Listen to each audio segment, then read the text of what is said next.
Bonjour tout le monde et bienvenue sur le troisième webinaire UPS France. Nous poursuivons ce programme aujourd'hui avec ce webinaire autour de l'export et des avantages que cela implique. Si vous souhaitez développer votre activité, nous parlerons des différents marchés porteurs, des programmes et des dispositifs existants mis en place pour être accompagnés, mais aussi des différentes procédures douanières à respecter. Je me présente rapidement, je suis Stella Akakpo, athlète olympique et membre de l'équipe de France depuis une quinzaine d'années. Je suis aussi fondatrice du média We Are Great, qui donne la parole aux femmes autour des sujets et des thématiques qui sont liés à l'entrepreneuriat au féminin, au leadership et au développement personnel. Je suis ravie d'être avec vous aujourd'hui sur ce troisième webinaire et d'accueillir nos 4 intervenantes de qualité qui pourront vous donner plus d'informations sur toutes les questions que vous vous posez aujourd'hui sur la thématique du jour. Parmi nous, il y aura en première partie les représentants du programme Femmes et Commerce d'International Trade Center qui nous feront un état des lieux sur les tendances actuelles ainsi que sur les différents dispositifs de leur plateforme. Avec nous, il y aura José Flora Hausser ainsi qu'Elisabeth Vanessa Veco.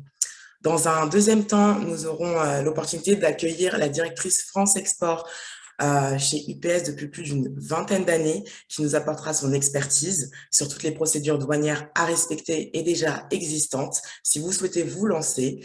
Et enfin, en dernière partie, nous aurons Awa Koulibaly, fondatrice de la marque Acadie, qui nous partagera son expérience. Tout au long du webinaire, vous aurez l'occasion de pouvoir poser toutes vos questions qui seront étudiées à la fin de la session.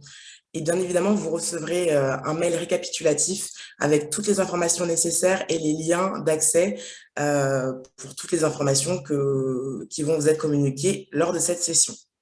Alors, avant de donner la parole aux intervenants de l'ITC, il me semble important de rappeler qu'aujourd'hui, dans le monde, 30% des femmes sont entrepreneurs, mais 80 sont à la recherche de support.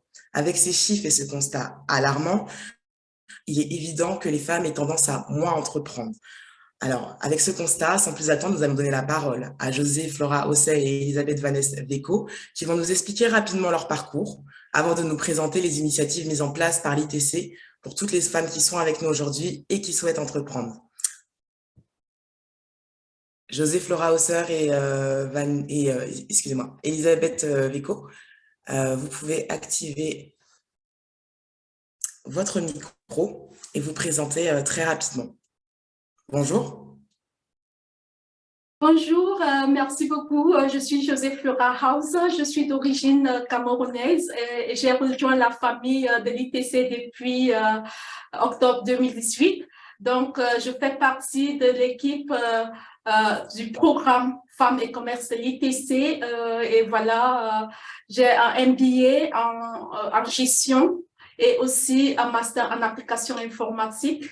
Donc, je suis là aujourd'hui pour partager nos outils avec les femmes entrepreneurs qui participent à ce webinaire. Bonjour, mon nom est Elisabeth Veco. Cela fait maintenant 20 ans que je travaille au sein du Centre du commerce international. J'ai une spécialisation en événementiel. J'ai travaillé dans beaucoup de programmes au sein de l'ITC. Je travaille avec grand bonheur maintenant pour Femmes et Commerce. Auparavant, j'ai collaboré à des programmes axés sur le textile, la mode éthique, mais également les services.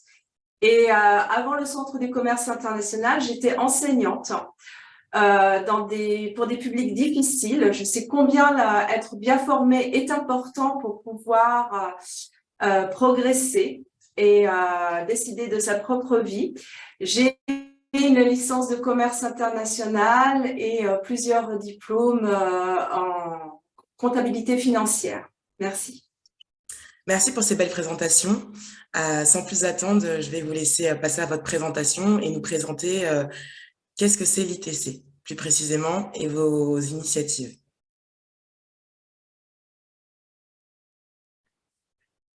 Bonjour, bienvenue à tous les participants.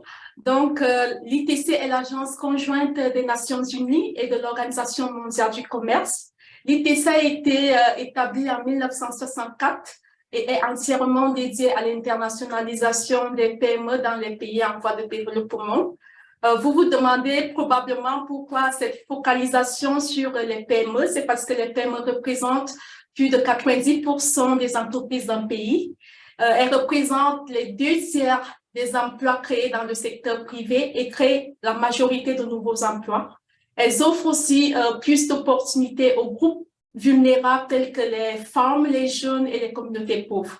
Donc, l'ITC travaille en étroite collaboration avec les décideurs politiques, le secteur privé et des organisations d'appui aux entreprises pour appuyer et soutenir l'élaboration des politiques favorables au commerce inclusif et durable, permettre l'accès à l'information sur le commerce et les marchés, et aussi renforcer les capacités des entreprises pour augmenter leur compétitivité sur le marché et connecter des entreprises avec des marchés régionaux et internationaux.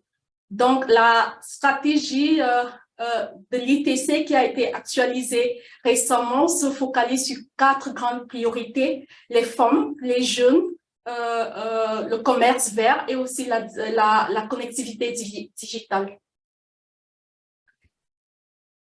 Merci, on peut passer à la slide suivante. Alors, comme le mentionnait Flora à l'instant, le Centre du commerce international est dédié à l'internationalisation des petites et moyennes entreprises dans les pays en voie de développement. Au sein de l'ITC, nous avons l'initiative SheTrades qui, elle, est uniquement dédiée aux PME détenues par les femmes, y compris les micro-entreprises dans les pays en voie de développement, que ce soit dans le domaine formel ou informel. Pourquoi ? Parce que quand on parle des femmes, il s'agit d'une population qui est souvent fragilisée, vulnérable, qui doit surmonter des obstacles différents par rapport à leurs homologues masculins pour pouvoir accéder à des opportunités économiques. En soi, l'initiative SheTrades travaille à atteindre l'objectif de développement durable. Manuela, on peut, excusez-moi, Manuela, on peut changer de slide, je pense. Voilà, merci beaucoup. En soi, l'initiative SheTrades travaille à atteindre l'objectif de développement durable des Nations Unies, à savoir parvenir à l'égalité des genres et autonomiser toutes les femmes et les filles. Quelques statistiques. Les PME représentent plus de 95% de toutes les entreprises et environ 50% du PIB sont générés par ces entreprises. Elles représentent 70% des emplois. Les entreprises appartenant à des femmes représentent près de 40%, ce qui est quand même assez fabuleux. Seule une entreprise exportatrice sur 5 est dirigée par des femmes entrepreneurs. Mais quand on voit que quand une entreprise est dirigée par une femme et qu'elle élargit son champ d'action, nous avons là un cercle vertueux car elle emploie davantage de femmes. Nous savons aussi que quand les femmes ont plus de ressources, elles investissent davantage dans la famille et dans l'éducation des enfants. D'autres statistiques. Saviez-vous qu'environ 2,4 milliards de femmes en âge de travailler n'ont pas les mêmes opportunités économiques? Que 178 pays maintiennent des obstacles légaux qui empêchent la pleine participation à l'économie. Il faut savoir que dans certains pays, certaines agricultrices n'ont pas la propriété de leur terre alors qu'elles travaillent sur cette terre. Elles ne peuvent pas le faire légalement. Près de 40% des économies ont des lois restreignant le choix des femmes de travailler ou de continuer de travailler. Dans 32 pays, les femmes ont besoin de demander la permission pour obtenir un passeport. Vous me direz, ça ne concerne que les pays en voie de développement. Il faut savoir qu'en France, une femme a le droit de travailler et d'obtenir un compte bancaire sans l'autorisation de son mari que depuis 1965. Sans parler que des biais inconscients qui continuent de sévir.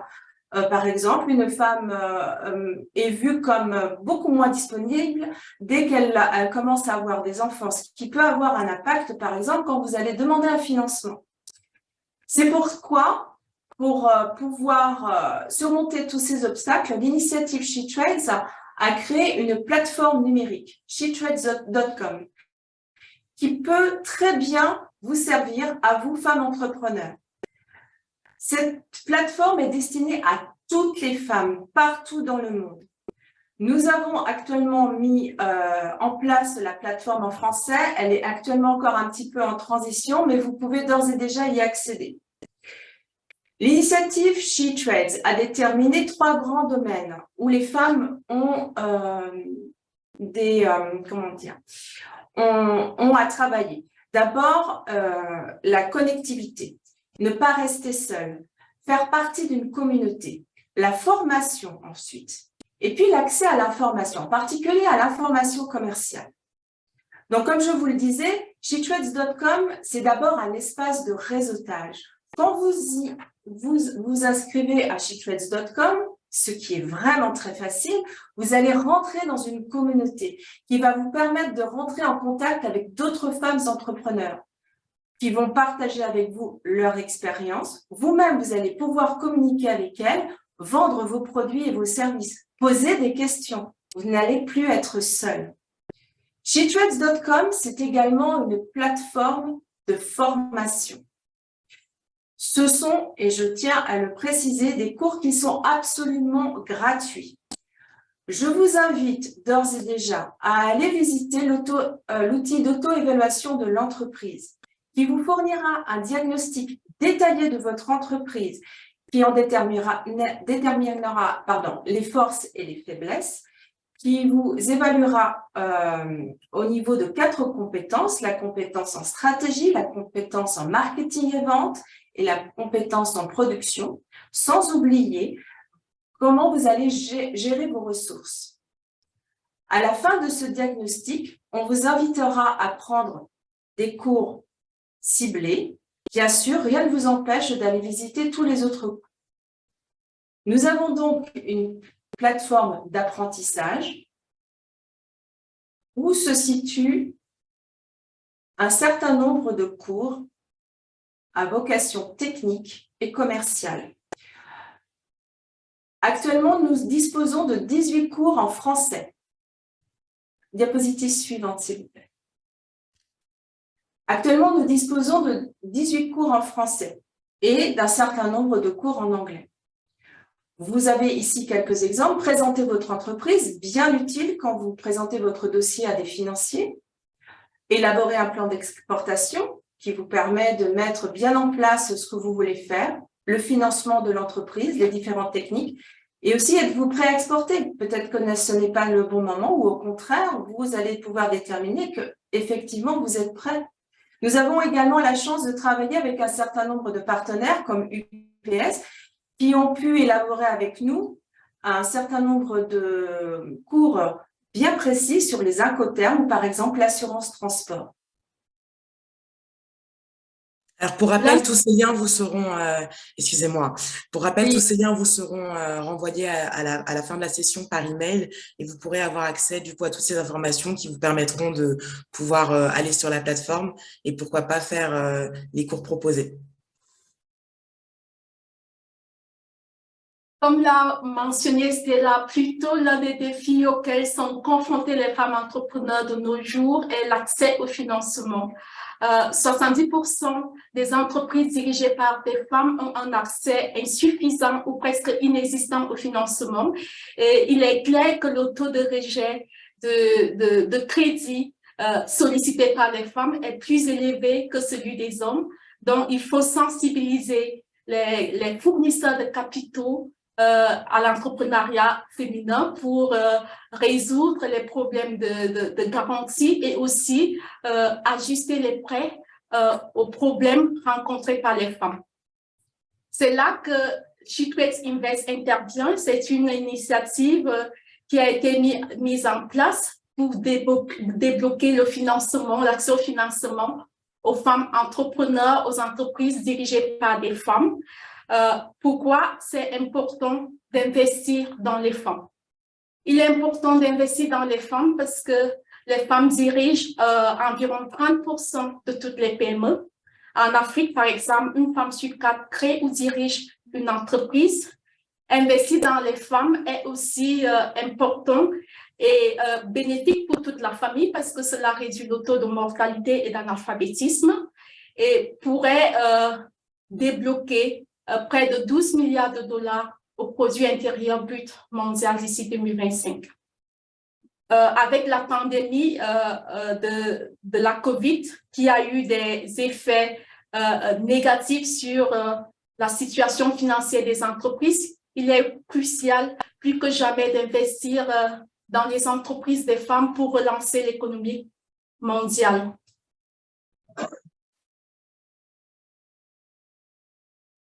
Malgré ces faits, les femmes font face à environ un écart de capital de 300 milliards de dollars. Et comme je l'ai dit plus tôt, 70% des entreprises dirigées par des femmes ont un accès insuffisant ou presque inexistant aux services financiers. SheTrades Invest est un système sophistiqué de mise en relation des femmes à la recherche du financement avec les fournisseurs de capitaux. Prochaine slide, please.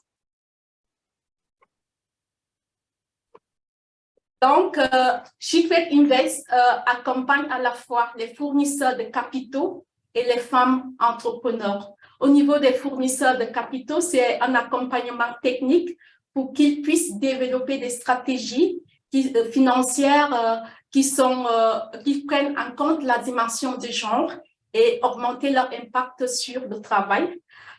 L'ITC leur permet également de servir de mentor aux femmes entrepreneurs afin qu'elles comprennent les exigences des fournisseurs de capitaux et leur approcher avec confiance.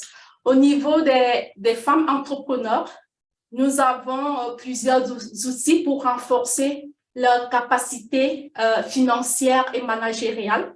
Le premier outil, c'est vraiment la plateforme d'apprentissage virtuel qu'Elie vous a présenté plus tôt avec des cours sur comment présenter votre entreprise, sur le financement de l'entreprise. Et le deuxième point serait des webinaires et des formations qui sont organisés par SheTrades Invest pour renforcer vos capacités financières. Au troisième point, les femmes entrepreneurs pourraient bénéficier du programme de coaching et être mises en relation directement avec les fournisseurs de capitaux. J'aimerais aussi mentionner que SheTrades Invest a développé tout un guide sur comment lever les fonds pour votre entreprise et cela pourrait aussi être utile pour vous, même si vous n'êtes pas basé dans un pays en voie de développement. Vous pouvez profiter des cours qui sont mis en place, vous pouvez participer au webinaire et enfin, SheTrades Invest, c'est toute une communauté avec plusieurs partenaires financiers, avec des partenaires de l'ITC et vous pouvez avoir des discussions en direct avec ces partenaires-là pour mieux comprendre les exigences de demande de financement. Merci, Flora. Au-delà des outils que nous avons mentionnés tout à l'heure, l'ITC a également développé tout un portail d'outils d'analyse de marché qui vous permettront d'identifier, par exemple, votre potentiel d'exportation, de collecter des informations sur les tarifs, sur les marchés et aussi d'avoir des statistiques commerciales en général. Je vous invite donc à aller visiter aussi la plateforme Market Analysis qui contient plusieurs outils et l'outil d'exportation pourrait vraiment vous intéresser parce que avec cet outil, vous pouvez faire des analyses et ça vous donnera des visualisations personnalisables sur le potentiel d'exportation, soit d'un produit, d'un secteur particulier ou d'une région. Et vous pourrez aussi voir quels sont, par exemple, les plus grands exportateurs dans un secteur particulier. Par exemple, si on met le secteur de vêtements, on peut voir que la Chine est le plus grand exportateur, mais ça vous montre également le potentiel qui n'est pas encore exploité. Donc, vous pouvez vous focaliser sur ce potentiel inexploité et vous pouvez faire des décisions plus éclairées pour le progrès de votre entreprise. Alors, qu'est-ce que vous pouvez nous dire sur les marchés actuellement qui sont les plus porteurs, justement, grâce à cet outil d'analyse? il faudrait aller sur le site. Il faudrait aller sur le site parce que c'est toute une base de données qu'on sélectionne les critères, les scénarios et selon le pays, selon le produit, selon le marché régional ou un secteur. Donc, il faut vraiment faire cette simulation-là en live sur le site. Avec toutes les données nécessaires. Donc, on invite toutes les femmes qui nous suivent aujourd'hui à vraiment utiliser cet outil d'analyse qui est vraiment super. On va passer à la slide suivante pour essayer de respecter le temps de parole. Elisabeth. Alors, comme vous le voyez, le Centre du commerce international et en particulier l'initiative SheTrades travaille avec un certain nombre de partenaires, des entreprises à dimension internationale et des institutions également de tous les pays. Ceci nous permet de vraiment collaborer dans chaque pays de façon ciblée et d'aider vraiment toutes les femmes. Voilà, donc nous restons à votre disposition pour toutes les questions que vous pourriez avoir pour nous. Super, merci beaucoup mesdames pour cette belle présentation, ces chiffres, ainsi que tous ces outils d'analyse et nécessaires qui pourront aider toutes les femmes qui souhaitent entreprendre et exporter. Nous allons maintenant enchaîner et donner la parole à Nathalie Camus, directrice France Export de chez UPS. Oui, bonjour à tous. Donc, bonjour Nathalie. Merci d'être parmi nous aujourd'hui et de nous apporter votre expertise. Avant de commencer votre présentation, nous allons rapidement revenir sur votre parcours aussi riche qu'inspirant. Vous avez commencé à travailler chez UPS en 1998. Quel est le secret de cette si longue longévité? L'avantage que j'ai eu, c'est que j'ai intégré un département donc plus ou moins d'audit et qualité qui m'ont permis de toucher plusieurs activités. Donc, tous les 3 ans, j'ai changé d'activité, ce qui m'a permis, en fait, c'est comme si j'avais un nouveau métier à chaque fois. Néanmoins, mon parcours a été vraiment orienté sur l'exportation, surtout tout ce qui concerne les process et le suivi des audits, des créations de procédures. Pour finir, depuis quelques années, depuis 6 ans à peu près, pour devenir responsable douane-export et donc vraiment orienter mon parcours sur la douane. Donc, comme quoi, tout est possible. Et donc là, bon, je peux comprendre que la douane-export peut faire peur et peut être complexe à appréhender. Mais en fait, bon, faut pas avoir peur, hein. Donc, mon but aujourd'hui, c'est de vous la rendre accessible, donc de vous expliquer un petit peu les démarches à l'exportation et de vous apporter donc les points principaux pour réussir une bonne exportation. Super, on peut passer à la présentation alors. Merci beaucoup. Donc, ce qui est vraiment important, donc en priorité, ce sont les formalités douanières. Donc, c'est ce qui recouvre toutes les procédures administratives et juridiques qui doivent subir les marchandises pour entrer ou sortir d'un territoire. Donc, ces procédures d'exportation, ces formalités d'exportation sont à anticiper et à prévoir en amont. J'insiste bien là-dessus parce que vous pouvez imaginer que c'est pas au moment du dédouanement et sur le lieu du dédouanement qu'on doit s'apercevoir qu'il manque un document. Derrière, ça peut générer des gros problèmes au sein d'une chaîne de production s'il y a des retards. Donc, c'est vraiment, j'insiste bien, en amont de votre exportation qu'il va falloir maîtriser toutes ces formalités et se renseigner donc sur tout ce qui est procédure, réglementation douane. Donc, il y a des UPS, donc entre autres, nous, on est représentants en douane enregistrés, donc on réalise des formalités douanières pour les clients.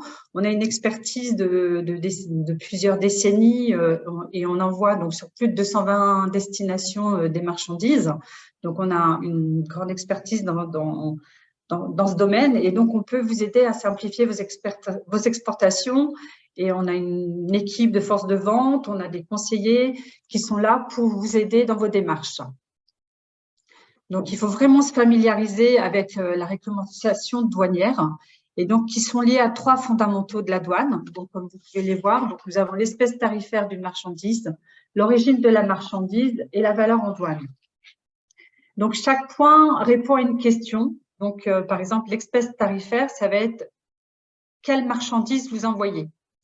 L'origine, ça va être à quel pays votre origine est rattachée.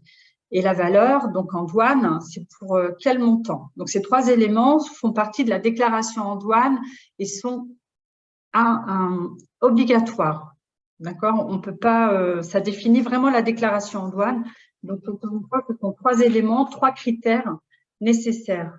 Donc, le premier par lequel on va commencer, je vais vous expliquer un petit peu. Donc, c'est l'espèce tarifaire d'une marchandise. Donc, c'est ce qu'on appelle un code douanier, une nomenclature. Donc, l'espèce tarifaire, encore une fois, est un élément, c'est l'identité de la marchandise. Donc, c'est quelque chose qui est obligatoire. Comme une désignation, il faut vraiment connaître votre produit. Donc, souvent, sur les factures, on va vous demander aussi donc, cette nomenclature et de détailler la marchandise. Donc, certains types de marchandises, comme le textile, on va vous demander aussi la composition. Encore une fois, à destination, ça va avoir un impact aussi sur vos marges et sur votre vente. Donc, c'est vraiment nécessaire de bien connaître son produit et de bien définir son produit. Donc, la dénomination qui est attribuée par le tarif des douanes, ça fait l'objet d'un classement selon une nomenclature méthodique. Donc, on a des chapitres, on a des sections, on a des réglementations, on a des attributions en fonction du type de marchandise, d'avantages. Et le but aussi, ça permet aussi d'établir des statistiques communautaires et au niveau national. Donc, l'identité de la marchandise, l'espèce tarifaire, donc c'est défini par ce qu'on appelle le SH, le système harmonisé. Donc, le système harmonisé s'est établi dans plus de 200 pays dans le monde, c'est-à-dire c'est 6 chiffres qui déterminent ce système. Et ensuite, on a ce qu'on appelle la nomenclature combinée. Donc, la nomenclature combinée, elle correspond au niveau communautaire. Donc, ça va rajouter 2 chiffres. Donc, on va avoir 6 plus 2. Et là, c'est au niveau communautaire de la communauté européenne qui vont rajouter donc des règles, des sections, en plus de celles du système harmonisé qui correspond à plus de 200 pays. Et pour finir, donc pardon. C'est moi, excusez-moi. Savez-vous s'il est possible de se faire accompagner pour remplir toutes ces formalités douanières qui peuvent paraître être un peu compliquées dans un premier abord? Pour toutes les femmes qui nous écoutent, est-ce que c'est possible d'être accompagnée pour remplir ces formalités douanières?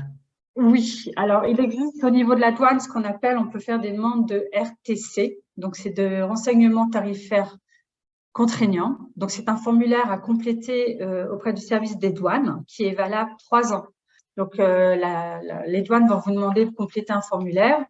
Ils vont vous demander certainement des documents complémentaires pour bien définir votre produit et avoir l'utilisation du bon compte douane.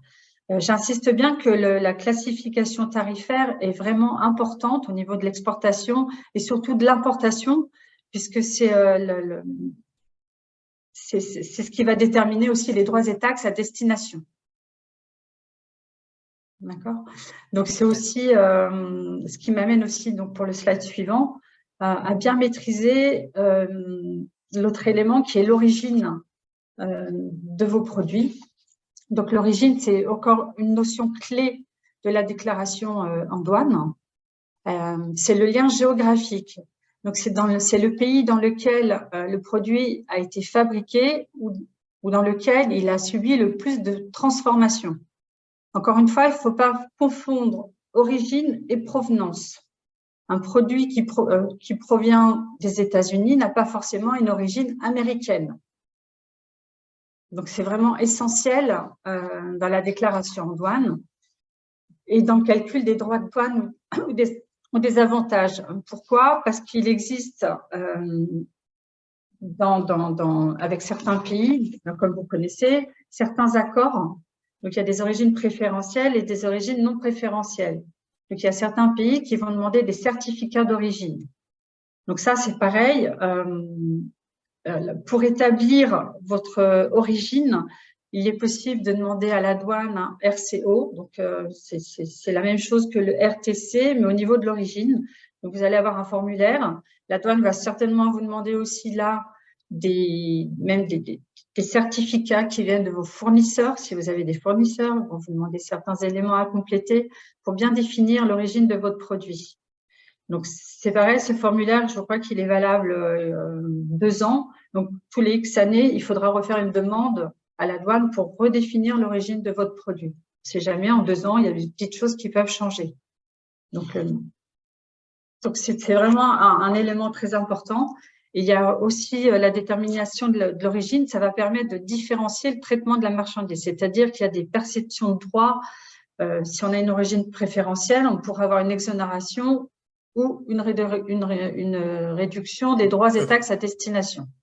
De votre expérience, avez-vous déjà vu des erreurs entre l'origine et la provenance?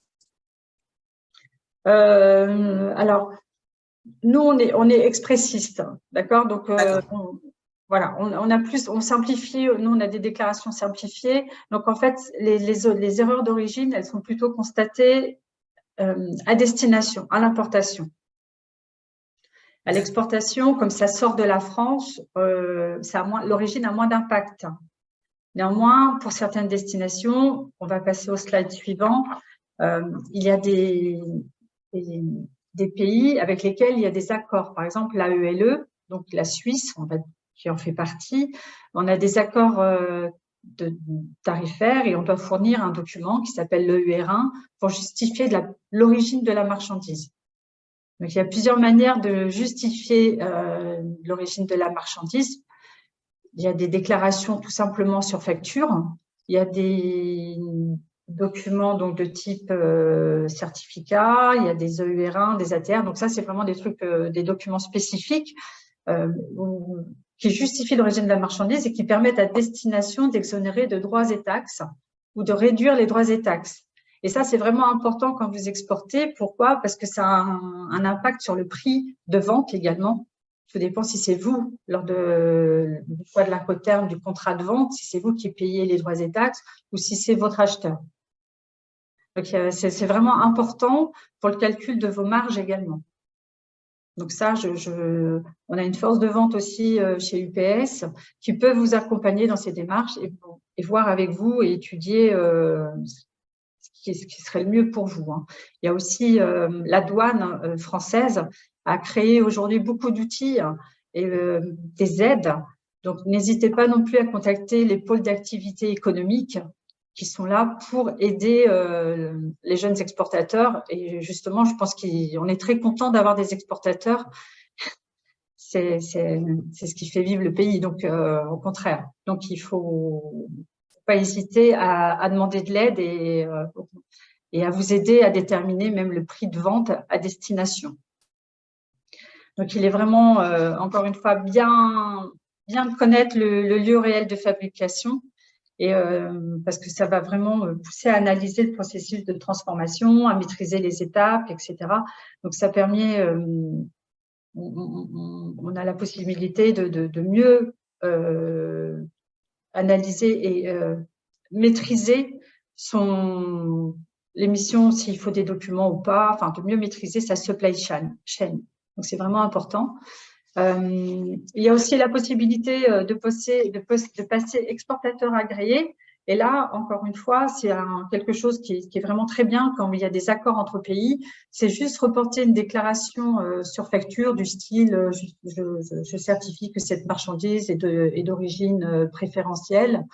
Et la douane vous accorde un petit numéro, un agrément que vous reportez sur vos factures. Et ça vous permet de gagner en process, d'éviter d'avoir des documents à faire viser à la douane. Donc, ça simplifie vraiment les déclarations douanières et le flux. Donc, ça, c'est des petites choses. Mais encore une fois, ça, c'est des choses qu'on peut revoir après en détail parce que ça fait l'objet d'autres présentations un peu plus longues. Donc, on va passer au slide suivant.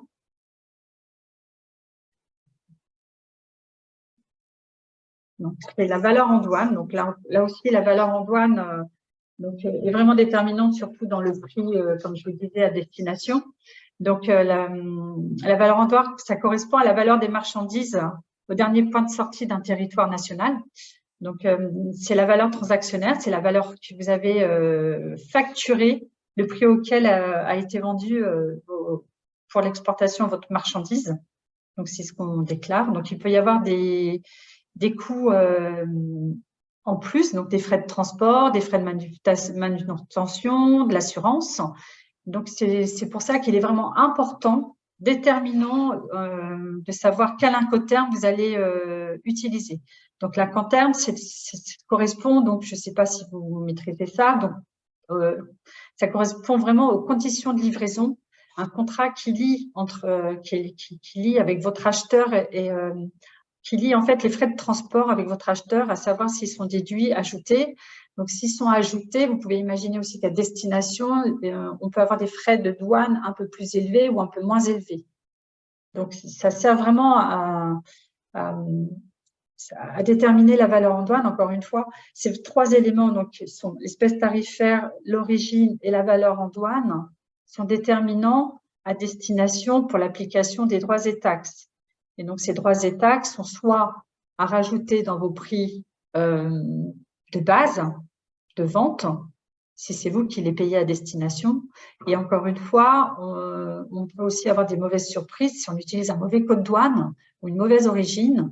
À la base, des droits et taxes qui étaient peut-être à 10% peuvent passer à 20%. Ou inversement, si on a des origines préférentielles, on peut être exonéré totalement, ou alors au lieu d'avoir 10%, on aura 5%. Donc, c'est vraiment important de bien maîtriser ces trois éléments pour déterminer votre valeur en douane et votre prix de vente, et qui aura un impact forcément sur vos marges commerciales.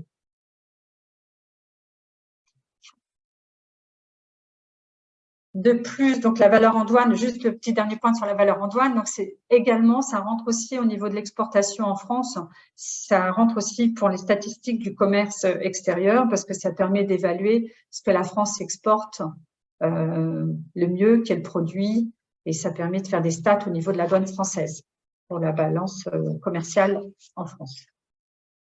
Je voulais insister aussi, pour moi, un point qui est très important, c'est la facture commerciale ou la facture pro forma. La facture, donc, c'est un élément fondamental, elle est vraiment indispensable. C'est comme vous, quand vous prenez l'avion, vous avez un passeport. Si le colis n'a pas de facture, la marchandise ne pourra pas partir. Donc, c'est vraiment l'indispensable. Donc, la facture, elle est souvent accompagnée d'autres documents douaniers. Donc, comme on a vu, on a des documents d'origine préférentielle.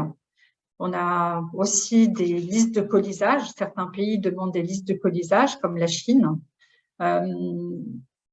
Des certificats d'origine sont aussi demandés sur certaines destinations, donc il faudra les joindre. Mais la facture commerciale est vraiment l'indispensable. Cette facture reprend les fondamentaux dont on vient voir précédemment. Doit apparaître sur la facture donc la valeur en douane, l'origine, l'espèce tarifaire et une description de marchandise détaillée.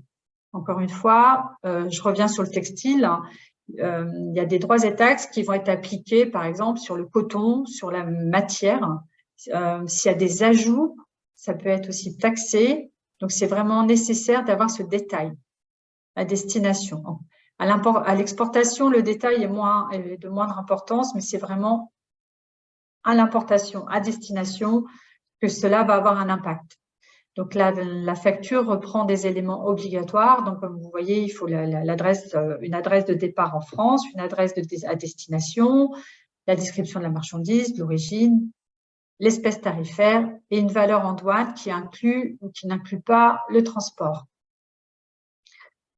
La facture commerciale, parce qu'il y a une différence entre la facture commerciale et la facture pro forma. La facture commerciale, donc il y a une vente à destination. La facture pro forma, il n'y a pas de valeur transactionnelle à la fin. La facture pro forma consiste quand c'est l'envoi d'un cadeau, quand c'est un retour ou une réparation de marchandises. Par contre, si vous faites des factures pro forma, il faut bien spécifier l'objet de la facture. Donc, comme je reprends, c'est-à-dire réparation, cadeau et autres. Donc, il y a vraiment une différence. La facture proforma, il n'y a pas de vente. La facture commerciale, il y a une vente. Donc, c'est vraiment… J'insiste encore sur la facture parce que pour vous, la facture en termes d'exportation, c'est la preuve de la transaction entre l'acheteur et le vendeur. Donc, c'est vraiment aussi essentiel d'avoir la facture. Lors de contrôle, vous pouvez avoir un contrôle fiscal, un contrôle douane. On vous demandera également la facture. Donc, c'est vraiment essentiel de la fournir. Et surtout, donc encore une fois, elle permet d'établir la déclaration en douane. Alors, de premier abord, comme ça, on pourrait se dire que toutes ces formalités douanières sont assez techniques, assez compliquées. Quels conseils auriez-vous à donner à toutes les femmes qui nous écoutent, qui ont peur un peu de se lancer à cause de toutes ces formalités? Encore, il faut, enfin, en fait, les éléments sont dès qu'on connaît les basiques, ça devient très simple. En fait, il faut surtout pas avoir peur d'aller se renseigner. Moi, souvent, j'ai beaucoup de clients qui commencent des trafics, qui m'envoient leurs factures pour que je vérifie si les éléments y sont, s'il manque des éléments. Donc, on est là pour les conseiller, pour les accompagner. J'organise souvent des calls avec les clients. On a aussi notre force de vente donc, qui est formée à ça. Et la douane, encore une fois, propose plein de services et aide aussi dans ces démarches. Donc, il faut surtout pas hésiter à se renseigner et aller vers les structures qui sont là, qui sont faites pour ça, pour aider. Super, n'hésitez d'ailleurs pas, excusez-moi, super, n'hésitez d'ailleurs pas à poser toutes vos questions si vous souhaitez plus de précision à la fin de cette session, que ce soit pour les informations concernant les formalités douanières ou la première présentation de l'ITC avec Elisabeth et Flora. Donc, je vais conclure donc un autre élément qui est vraiment essentiel, qui vous sera demandé tant à l'exportation, tant à l'importation, si vous importez des marchandises. La douane nous demande d'avoir l'obtention d'un numéro EORI. Donc, ce numéro, en fait, c'est lié à une réglementation européenne qui prévoit donc l'attribution d'un numéro d'identifiant communautaire et qui est utilisé par tous les opérateurs à l'international. Donc, ça reprend le numéro de SIRET précédé de la mention FR. Et donc, ça aussi, c'est un requis. Donc, si vous faites des exportations même via UPS et que ce numéro n'apparaît pas, on peut bloquer vos envois. Donc, il est vraiment, donc c'est pareil, c'est tout simple à obtenir. Donc, ça se fait de manière électronique sur le site de la douane. Nous, UPS, on fournit le lien au client. Donc, il suffit de nous contacter, on vous donne le lien et vous pouvez vous enregistrer et ça prend un peu moins de 24 heures. Vous pouvez même obtenir votre numéro au bout d'1 heure. Mais pour ça, il faut avoir un numéro de SIRET, être enregistré. Après, quand c'est de l'occasionnel, n'est pas forcément obligatoire dans les premiers temps. Mais dès lors que vous faites de l'exportation et de l'importation, on vous demandera ce numéro. Il faut savoir aussi donc, qu'il existe des marchandises donc, avec des spécificités particulières. Il y a des licences, il y a ce qu'on appelle des biens à double usage, donc qui peuvent servir, ce sont des produits par exemple de type radar, de type téléphone, qui peuvent servir tant à des biens militaires qu'à des biens civils. Donc, c'est la douane qui décide s'il doit y avoir une licence ou pas nécessaire. Il y a des documents qui sont soumis à CITES, donc c'est la Convention de Washington. Donc, c'est des chaussures, par exemple, faites en crocodile. Donc, il faut justifier la provenance de la marchandise, du crocodile. Est-ce que c'est de la chasse? Donc, si c'est de la chasse, bien entendu, ça va être interdit. Mais il faut vraiment prouver que ça vient d'un élevage et que c'est vraiment soumis à des formalités particulières et spécifiques. Comme j'en viens aussi pour passer la main après à Awa. Donc, au niveau de tout ce qui est périssable aussi, donc ça nécessite aussi des certificats phytosanitaires pour certaines destinations. Aux États-Unis, par exemple, il y a la FDA qui va certainement demander un contrôle. Donc, la FDA, c'est la Food and Administration qui décide si la marchandise peut rentrer ou non dans le territoire américain. Donc, tout ce qui est périssable nécessite aussi, si c'est des produits frais, du dry ice, donc des petits paquets de glace qui sont considérés comme de la matière dangereuse. Donc, au sein du PS, on a plusieurs types de contrats à obtenir. pour pouvoir accompagner ces marchandises et que tout se passe bien à destination. Donc, il est possible de tout préparer en amont et en fonction des pays aussi, on a une cellule qui s'appelle ISC, donc International Special Commodities, qui est là aussi pour aider le client dans les démarches et lister les types de documents qui sont nécessaires en fonction du pays où on souhaite faire parvenir les marchandises. Donc, encore une fois, moi, dans mon équipe, donc j'ai des déclarants confirmés qui sont dédiés à ce type de marchandises, à ce type de déclaration. Donc, s'il manque des choses, c'est pareil, on contacte les clients et on les aide. Et nous avons aussi des structures en interne qui sont là pour aider et accompagner dans les démarches administratives. Voilà. Donc, j'espère que ce petit point, je sais qu'il y a beaucoup de choses un peu techniques, donc j'espère que ça va déjà un petit peu vous aider dans vos démarches. Merci à tous. Merci pour ces compléments d'information. Nathalie, je réitère, n'hésitez surtout pas à poser vos questions qui seront étudiées à la fin de la session à toutes nos intervenantes. Nous allons maintenant avoir le témoignage d'Awa Koulibaly, entrepreneuse. Awa, bonjour. Bonjour Stella, bonjour à toutes et bonjour à tous. Bonjour Awa, vous êtes franco-ivoirienne, diplômée d'une école de commerce et ancienne cadre dans le marketing et les achats et depuis peu fondatrice de la marque Acadie. C'est ça, c'est exactement ça. Donc je m'appelle bien Awa. Avant de commencer ma petite présentation comme toutes les panélistes aujourd'hui, je voulais déjà remercier les déterminés et UPS de me donner la parole pour partager ma jeune expérience d'entrepreneur et d'exportatrice / importatrice également. Je suis un peu sur les deux volets. Donc oui, je suis bien diplômée d'un Master 2 en marketing international. Bon, déjà, j'habite en région parisienne. Je suis entrepreneur avec le fameux E à la fin. Et je suis une grande curieuse et passionnée de bonne bouffe en tant que bonne française et bonne ivoirienne. Voilà, et c'est pour ça que j'ai créé Acadie. Slide suivante, s'il vous plaît. Qui signifie Acadie? Ah, j'y viens. Alors, en fait, Acadie, ça veut dire « c'est bon » dans ma deuxième langue maternelle. Donc, comme on l'a dit, je suis franco-ivoirienne et donc, nous, on parle le malinké, qui est une langue qui est largement répandue en Afrique de l'Ouest, donc Mali, Sénégal, Guinée, etc. Et donc, en général, quand on dit Acadie, ça veut dire « c'est bon » et si on veut même appuyer le Acadie, on dit « Acadie Day ». C'est vraiment un « c'est bon » avec un super point d'exclamation. Et tout simplement, Acadie, en fait, c'est une sélection de produits d'épicerie fine aux saveurs des terroirs d'Afrique subsaharienne, et donc c'est la déclinaison du bon aux saveurs de mon enfance. D'où le clin d'œil avec ce nom de marque et les terroirs d'Afrique subsaharienne. Donc nos produits sont issus d'une agriculture raisonnée, ils sont bien sûr sans pesticides, et ils sont surtout engagés, très engagés sur plusieurs volets, parce qu'on travaille avec des artisans en direct sur le continent africain, et même plus précisément des artisanes, et d'ailleurs l'ITC a bien mentionné le sujet, c'est que travailler avec des femmes, ça permet de toucher aussi à d'autres maillons de la société, d'autres maillons économiques, et ça permet de s'engager davantage sur le long terme, bien plus que sur un volet économique. Donc, parmi nos produits, vous pouvez voir sur la photo, on a nos fameuses noix de cajou, on fait aussi des super aliments comme la poudre de baobab, on prône aussi des aliments qui sont véganes, sans gluten, qui viennent des terroirs d'Afrique subsaharienne, et en fait, l'idée, c'est de dire qu'on est sur des produits que le consommateur français, sur la forme, connaît, mais sur les saveurs et le goût ne connaît pas forcément. Et donc là, on emmène soit en découverte pour un public qui ne connaît pas du tout, soit en redécouverte pour un public comme moi, qui connaît déjà ces saveurs et qui ne connaît pas forcément les saveurs déclinées sous ces formes de produits. À côté de ça, slide suivante, s'il vous plaît. Merci beaucoup. Alors, le choix de l'entrepreneuriat pour moi, pourquoi l'entrepreneuriat ?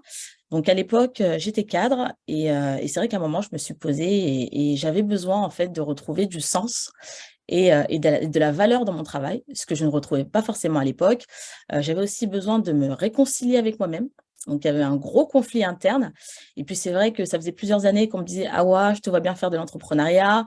Je regardais un peu ce qui se passait, etc. Mais bon, je regardais de loin parce que c'est vrai que la prise de risque pour moi, elle était quand même importante et que je n'étais pas forcément prête à franchir le cap. Mais à côté de ça, j'avais aussi une forte envie de travailler pour moi et surtout de récupérer cette liberté dont j'avais le sentiment qui n'était plus mienne à l'époque quand je travaillais. Et donc, j'ai décidé de me faire accompagner. J'ai choisi les déterminés qui m'ont accompagnée pendant 6 mois pour avoir confiance en moi, pour bien poser les bases de mon projet, pour écrire ce qu'on appelle le business plan. Et voilà, pour prendre confiance tout simplement. Et donc, après les 6 mois d'accompagnement, j'ai pris mon envol. J'ai créé la structure, j'ai créé la marque, j'ai commencé la commercialisation. Et donc, les avantages, en fait, les avantages de l'entrepreneuriat pour moi, c'est que je me sens épanouie dans ce que je fais, au point où je ne compte même plus les heures. C'est très paradoxal, hein, parce qu'on Souvent le parle de cas avec liberté. les Comment? entrepreneurs. C'est souvent le cas avec les entrepreneurs. Il n'y a pas Ouais, vraiment ouais, ouais. d'avance.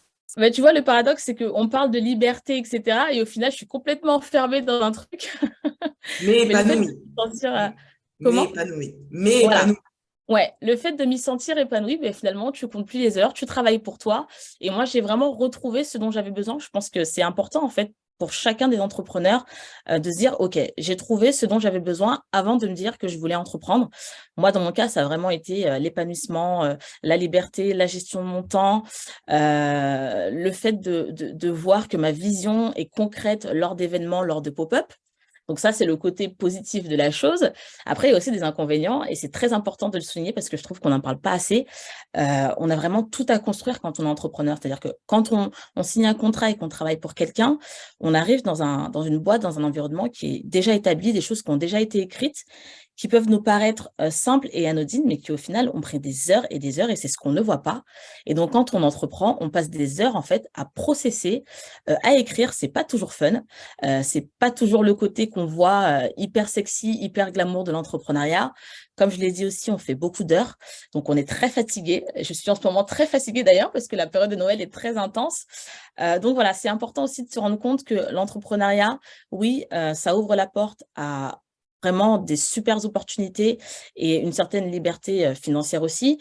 Mais à côté, c'est beaucoup, beaucoup, beaucoup de travail et il faut vraiment être prêt en fait à investir ce temps-là au début sans forcément pouvoir percevoir des 1000 et des 100 dans un premier temps. Il faut vraiment en avoir conscience.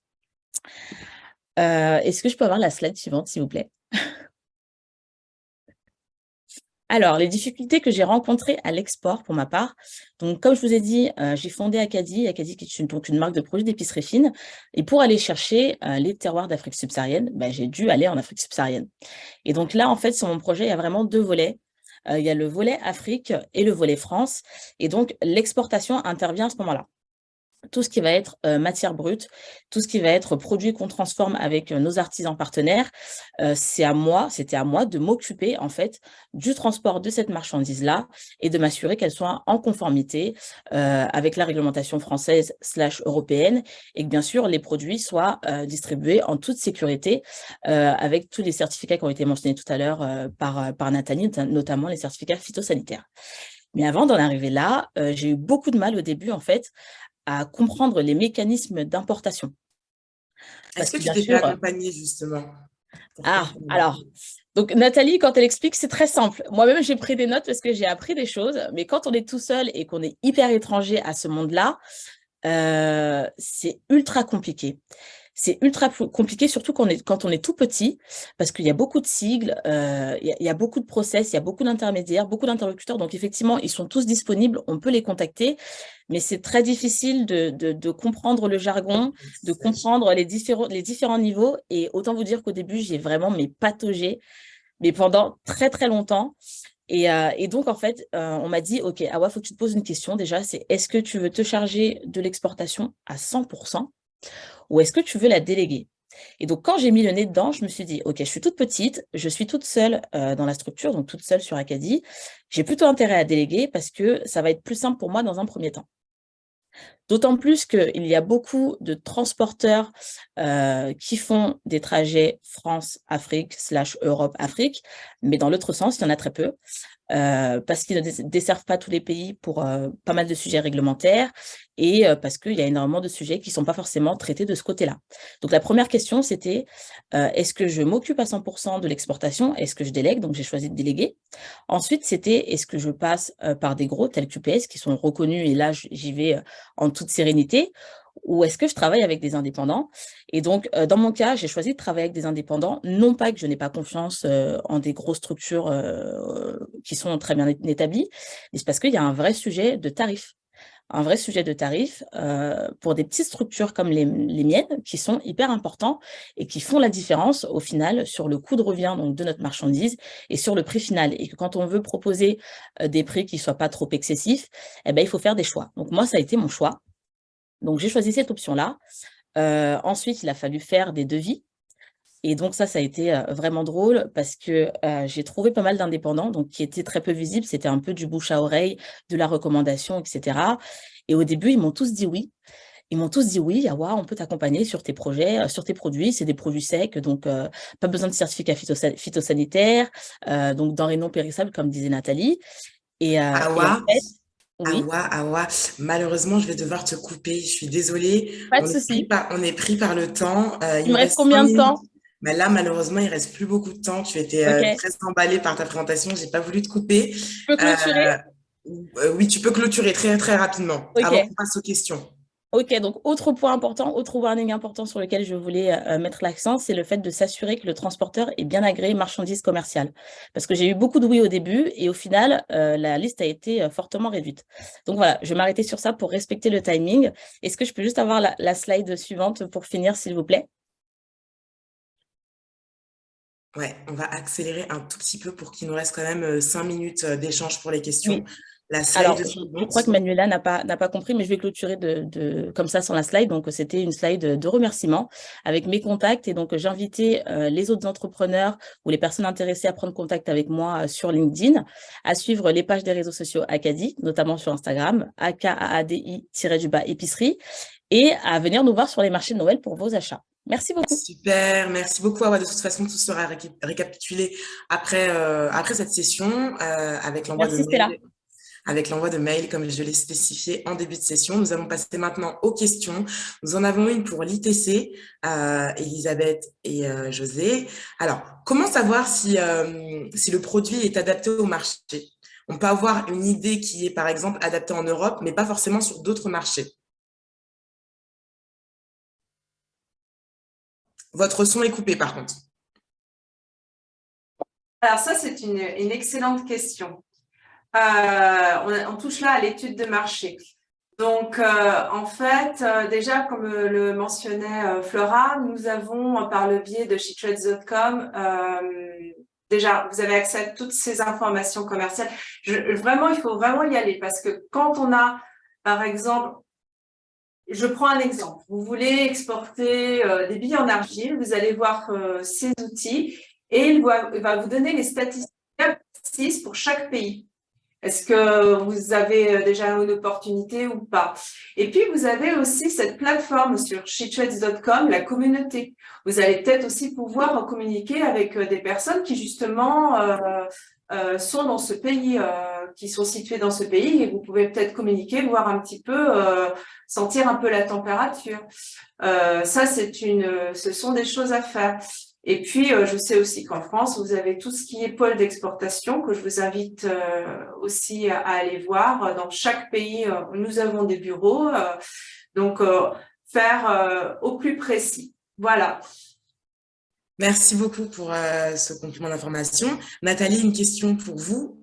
Comment anticiper les droits et taxes? Y a-t-il un outil précis? Non, alors il existe un outil pareil en ligne. Je retrouve ces data base market, c'est ça, base market, data base market, qui en fait permet donc c'est sur le site de la douane. Ça permet de connaître les droits et taxes à destination. Vous sélectionnez votre pays et ça va vous donner donc les droits et taxes en fonction du code douane qui sont attribués à tel ou tel type de marchandise. Donc, ça peut déjà vous donner un ordre d'idée par rapport à ce que vous allez payer à destination. Super, merci. C'est un outil qui est très bien. Une autre question pour l'ITC. Pardon, excusez-moi. Pour se développer à l'international, faut-il commencer par les pays frontaliers? En fait, je ne dirais pas qu'il faut nécessairement commencer par les pays frontaliers parce que ça dépend de votre potentiel d'exportation. En fait, des produits que ce pays importe déjà, je pense qu'il faut vraiment remonter vers l'étude de marché pour exporter selon les besoins du marché, selon la demande du marché, parce qu'il ne faut pas aussi exporter juste pour avoir accès à la facilité douanière, parce qu'il y a peut-être des accords avec des pays frontaliers, mais vraiment étudier la demande du marché et voir s'il y a un potentiel d'exportation de votre produit dans le pays d'accueil. Une niche, tout simplement. Oui. Une dernière question pour vous encore. Sur les flux financiers qui sont parallèles aux flux de transport, taux de change, commission, quelle banque choisir? Et on a spécifié à la fin de cette question que c'était une question difficile. Donc, c'est ce que je comprends à vos visages. On pourrait demander ça à nos experts, en fait. Hein. Oui, malheureusement, je crois qu'on va devoir poser votre question sur shetrades.com une fois que vous serez inscrite. Et je suis sûre qu'on va pouvoir vous rediriger vers un de nos experts financiers qui sera ravi de vous répondre. Merci beaucoup. Peut-être une dernière question pour Awa et son parcours, étant donné qu'elle est passée en dernière. Il n'y a pas encore de questions. Peut-être une dernière question pour Awa. Sinon, je voudrais d'ores et déjà vous remercier pour cette session et ce webinaire très enrichissant. Merci Elisabeth, merci Flora, merci Nathalie, merci Awa pour vos partages d'expérience et tous ces apports d'informations. Merci beaucoup, Stella. Merci à tous. toi et merci à toutes. Et merci à tous de m'avoir écouté. Et au plaisir de vous voir sur shetrades.com. Oui, je passerai. Super. On vous enverra un email récapitulatif, comme je l'ai déjà spécifié, avec tous les liens d'informations qui ont été cités lors de cette session.